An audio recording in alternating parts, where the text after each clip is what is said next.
at the end of the day, I view this solely and simply as a burden on those hardworking taxpayers that continue to be challenged each and every day with the recent economic crisis that we've suffered, with unemployment, with increasing property taxes, property insurance. The list goes on and on. We saw at the county in their budget hearings, we have commissioners considering proposals to increase funding for pets trust, and while I like pets just like everybody else, I mean, where does it end? Where does it end? We cannot continue to afford these increases. We continue to see increases in our tolls, and with all due respect, and I appreciate that Mr. Rodriguez took the time to come and give us this information, and I respect his professionalism, I can tell you that my constituency cannot afford to pay $4.20.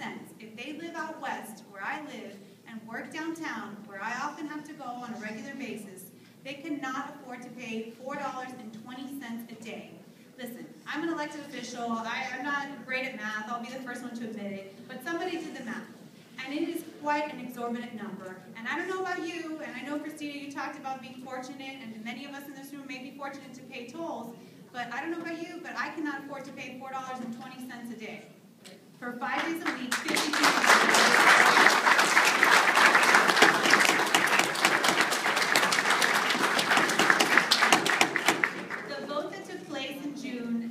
Referenced earlier was a very close vote, and there were many board members that agreed with my position. They had a unique opportunity to show a little bit of compassion and reduce that increase by 10 cents, and they opted not to. And quite frankly, I was disappointed, but I'll continue harping on this point. I'll continue reaching out to groups such as yourselves and others, because I think that there really is a need for them to readdress this issue. And I hope, Mr. Chairman, I know I've probably taken more than your time than you have allotted for this issue, but I hope that we can continue to hone in on this point and to address it, because certainly I don't think that our constituents can afford it.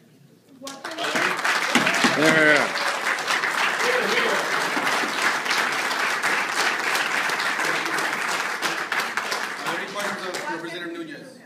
What can you do to help?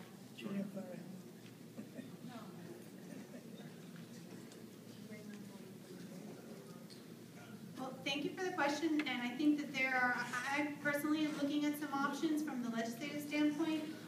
I'll be more than happy to discuss them with MDX. I think you can reach out to some of the MDX board members that voted in favor of this higher proposal. One of them is an REC member. I think there are individuals that can certainly be contacted, and you can share your opinions. We're an active group here. I know you all, when you take stances, you take them full force. And so I think it would be incumbent on each of you to contact some of your MDX board members and let them know that you're displeased. Any other questions of Representative Nunez?